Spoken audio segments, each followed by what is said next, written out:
இன்றைக்கி பாசுந்தி செய்ய போகிறோம். அது எப்படி செய்கிறதுன்னு காமிக்கிறேன். அதுக்கு நல்ல க்ரீம் மில்காக எடுத்துக்கணும். நான் 1/2 லிட்டர் பால் எடுத்துக்கிறேன்.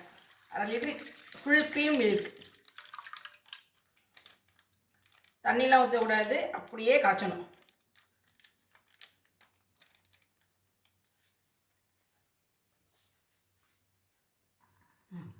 பால் வந்து பொங்கி வரபோது ஓரத்தில் வர்ற ஆடையெல்லாம் அப்படியே எடுத்து விடணும். மிதமான தீயாக வச்சுக்கிட்டு இந்த 1/2 லிட்டர் பால் வந்து 1/4 லிட்டர் பால் அளவுக்கு நல்லா சுண்டாக காய்ச்சணும். நல்லா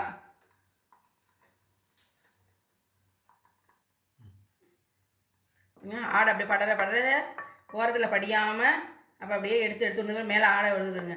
அடியிலையும் அடி பிடிக்காமல் அப்போ கிண்டி விட்டுக்கணும். பால் அடியில் அப்போ அடி பிடிக்கும்.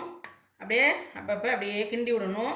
ஓரத்தில் ஆடைப்படுறதை அப்படியே எடுத்து விடணும். அப்படியே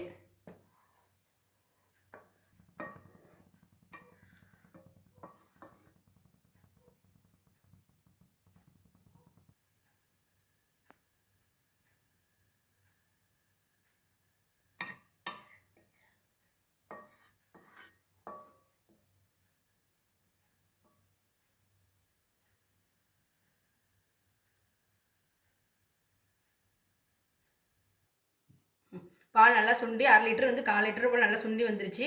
இப்போ நம்ம இனிப்புக்கு தகுந்த மாதிரி ஜீனி போட்டுக்கணும். நான் வந்து 1/2 லிட்டருக்கு 100 ஜீனி போடுறேன்.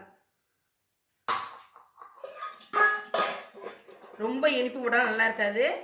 இந்த அளவுக்கு போட்டால் கரெக்டாக இருக்கும்னு நினைக்கிறேன்.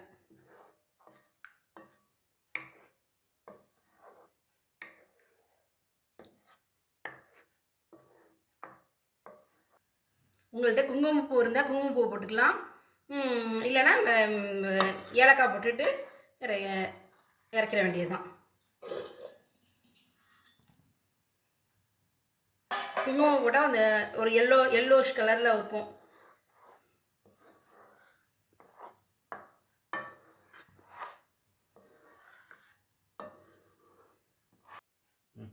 பாசுந்தி ரெடி. இதில் வந்து முந்திரி பருப்பு, பாதாம் பருப்பு போடணும். பிஸ்தா பருப்பு இருந்தாலும் போடலாம். என்கிட்ட முந்திரியும் பாதாமும் இருக்குது. உங்களுக்கு விருப்பப்பட்டதை போடுங்க. இதை நல்லா ஆற வச்சு ஃப்ரிட்ஜில் தூக்கி நல்லா ஒரு 5 மணி நேரம், ஒரு 6 மணி நேரம் வச்சுட்டு அதுக்கப்புறம் எடுத்து ஜில்லுன்னு சாப்பிட்டோம்னா அவ்வளோ டேஸ்ட்டாக இருக்கும் பாசுந்தி. நீங்களும் இதுமாரி செஞ்சு பாருங்கள் ஒரு தடவை. வீட்டில் நம்மளே ஈஸியாக செய்யலாம்.